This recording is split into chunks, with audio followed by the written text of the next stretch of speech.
Now that your market research is done, it's time to go out and look at some properties. Touring available spaces is the most important part of the process. I'm going to say that again. Touring available spaces is the most important part of the process. Unfortunately, there is often a lot of resistance to touring simply because it takes time. Of course, you can look at photos and maps online, but I promise you that physically touring the space is the only way to make a good decision. And the more spaces you tour, the more confident you will be in that decision. If you're the CEO of a smaller company and you've decided to handle this project, then you may find it difficult to carve out time. You may try to get by on photos and doing the occasional drive-by of a site. I will simply make this comment. Real estate is an asset that will influence your company's success or failure, and so I recommend giving it its due attention. If you work at a larger company, then your challenge will be getting key decision makers to spend time touring sites. In this case, I recommend doing advanced tours on your own or with your team, and narrowing it down to a group of shortlisted properties. Your broker will organize all tours and will bring information on the properties. All you really have to do is show up. I recommend that you tour a maximum of 5 spaces per day. The reason being that it's hard to mentally keep track of everything you've seen when you see more than 5 spaces. It also makes it easier to schedule a tour because it's a smaller block of time. Take notes, photos, and videos while you're there. Don't rely on your memory.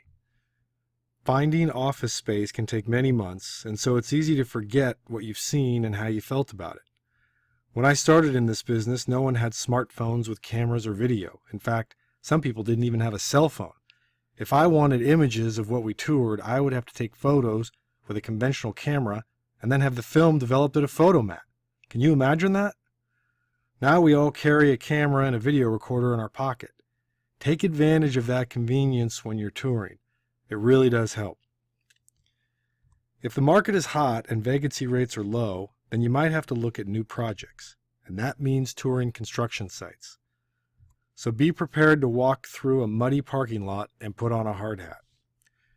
Regardless of what size space you need, you'll probably do quite a few tours before making a decision, which I've broken down into 2 phases: your initial tours and your follow-up tours. For the initial round of tours, I recommend casting a wide net. Don't be too picky. Do short tours of many different properties. You may be surprised what you learn by touring, and you'll probably update the parameters of your requirement because of that. If you're at a bigger company, then these initial tours should be the advanced team only. It's too soon to bring in any executives. After you've done enough touring that you can narrow down the list, then it's time for follow-up tours. This is for the short list only. I can't tell you exactly how many properties belong on a short list, but I would say for a small space, probably 2 or 3, and for a large space, probably 5 or 6. When you conduct these tours, you need all key decision makers. It's not possible for someone who has not toured the shortlisted properties to make an informed decision. This doesn't necessarily mean the CEO has to be there, because the CEO may have decided to trust this decision to someone else. So if you're in a middle management position and you're leading this project, then you need to figure out who the key decision makers are and make sure they attend the tour. I understand that this is easier said than done, but it's a critical part of the process that they attend. So do your best to make it happen. Also, I recommend that you include some of your other service providers. For example, your project manager, architect, furniture consultant, and IT consultant. They all need to see the space you plan to occupy, and it's smart to get them involved in the process sooner rather than later. They often have helpful opinions that will make your final decision easier. Finally, a helpful tool to reach consensus on what sites should be shortlisted is called a scorecard. It's a way of numerically ranking certain attributes for comparison. Here's an example of a scorecard. If you look at the top left, where you can see the addresses of the prospective properties, it also has the size and the rent. At this point, these are simply the asking rental rates, because you haven't done any negotiation yet. As we move to the right, you can see the columns of different colors, each one containing a specific attribute for a property, which has a corresponding numeric value. The last column has the total numeric value for all attributes. The higher the score, the more desirable the property. Directly below is the exact same information depicted in a graph. The blue line shows the rental rates in real dollars and corresponds to the right-hand y-axis. The bar graph is the attribute for each property and corresponds to the left-hand y-axis. A scorecard is by no means a final solution for choosing your shortlist. However, it can be a helpful way to compare properties and create discussion. When you're done touring your shortlisted properties, then you're ready to start negotiating. So now we'll discuss LOIs and RFPs. A negotiation for office space is typically done in two parts. First, an agreement of the basic terms, and then a legal review to hash out the finer points of the lease. The most common way to initiate a negotiation is with either an RFP or an LOI. LOI stands for letter of intent, and you can see an example of page 1 of an LOI on this slide. It outlines the specific terms under which your company would sign a lease. You can see on this example that it states the parties, some basic info about the property, and then the lease terms. Most of the time there will be language included somewhere stating that it's not a binding document. There may or may not be signature blocks, but in either case, the intent of the parties is usually that this document is not legally binding. RFP stands for Request for Proposal. So unlike an LOI, you're not making a proposal, you're asking for one.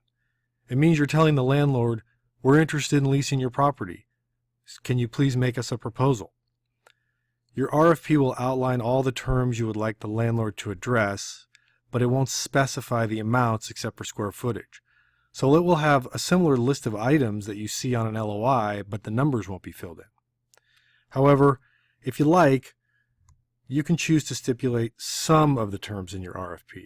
For example, you can submit a request for proposal based on a 10-year lease, or you could request a specific dollar amount for your tenant improvement allowance.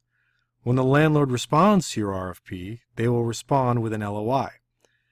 It will be their letter of intent to you outlining specific terms under which they would sign a lease. And if you choose to continue the negotiation, you will respond on an LOI because you'll need to state your specific terms. So the RFP is only an initiator, and then the negotiation is done via LOI. Let your broker guide you on whether to start with an RFP or an LOI.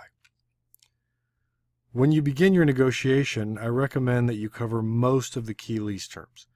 The reason I say most of the terms and not all of them is that people often disagree on exactly what key lease terms are. I've seen proposals that barely cover anything and others that were practically a lease document. Your broker will probably have a form that he or she likes to use, and that's fine, but make sure it covers all the basics. You may recall that I included a list of key lease terms on an earlier slide. I recommend including all of those in any negotiation. People have different opinions about how to conduct a negotiation.